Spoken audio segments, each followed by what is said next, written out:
বাংলাদেশ জাতীয়তাবাদী যুবদল নারায়ণগঞ্জ মহানগর সিদ্ধিরগঞ্জ থানা ১ নং ওয়ার্ড সিদ্ধিরগঞ্জ থানা যুবদলের সভাপতি সিদ্ধিরগঞ্জ থানা যুবদল নেতা সভাপতি প্রার্থী মোহাম্মদ শহীদুল ইসলামের নেতৃত্বে আমরা একদল কর্মী বাহিনী রাজপথে উপস্থিত।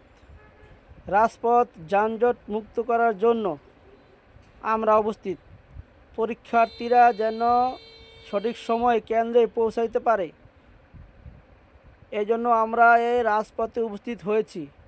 অতীতে আমরা মেট্রিক পরীক্ষার্থীর সময় আমরা কাজ করেছি এবং সামনেও আমরা শহীদুল ভাইয়ের নেতৃত্বে কাজ করব। আমাদের শহীদুল ভাইয়ের নির্দেশ হচ্ছে আমরা যেন কোনো ড্রাইভারের সাথে খারাপ ব্যবহার না করি, কোনো পথচারীর সাথে খারাপ ব্যবহার না করি, আমরা যেন স্বেচ্ছায় এই মানব সেবা করি, এটা হলো তার নির্দেশ। পরীক্ষার্থীরা শৃঙ্খলাভাবে যেন পরীক্ষার কেন্দ্রে পৌঁছাতে পারে, সেই জন্য আমরা এখানে অতিথি ছিলাম, সামনেও থাকব।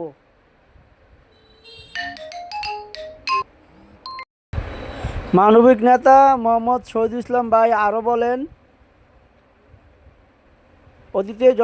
অতীতে পরীক্ষার্থীরা নির্বিঘ্নে হলে পৌঁছাতে পেরেছে, আমরা কাজ করেছি বিদায়, এবং সামনেও আমরা আরও ভালোভাবে কাজ করতে হবে।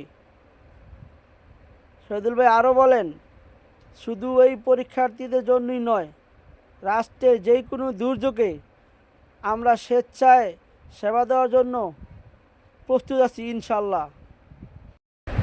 নারায়ণগঞ্জ মহানগর যুবদলের সদস্য সিদ্ধিরগঞ্জ থানা সভাপতি প্রার্থী মোহাম্মদ শহীদুল ইসলাম তার নিজের ঘুম নষ্ট করে সকাল 7টা থেকে 11:30 পর্যন্ত আমাদের সাথে ছিলেন, আমাদেরকে দিক নির্দেশনা দিয়েছেন। কদমতলী পোলেও আমাদের এক ঝাঁক নেতাকর্মী আছে যানজট নিরসন করার জন্য।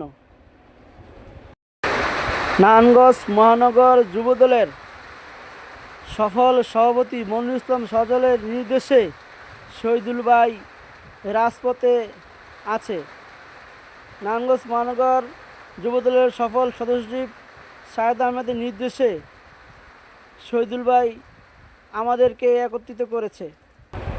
সর্বশেষ আমাদের প্রিয় নেতা শহীদুল ইসলাম ভাই আমাদেরকে নির্দেশ দিয়ে বলেছেন, এই কাজ শেষ হলে আমাদের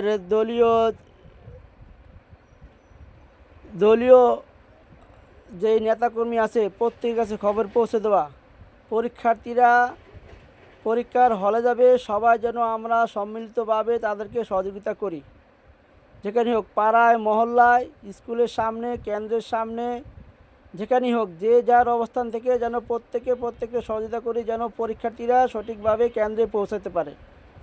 শুধু তাই নয়, আমাদের মাননীয় শহীদুল ভাই বলেছেন, সামনে আমাদের অনেক দায়িত্ব রয়েছে এবং আমাদের চেয়ারপারসন বেগম খালেদা জিয়ার সুযোগ্য সন্তান, বিএনপির ভারপ্রাপ্ত চেয়ারম্যান তারেক রহমান তার 31 দফা সম্পর্কে জ্ঞাত করার জন্য আমাদেরকে অবগত করেছে।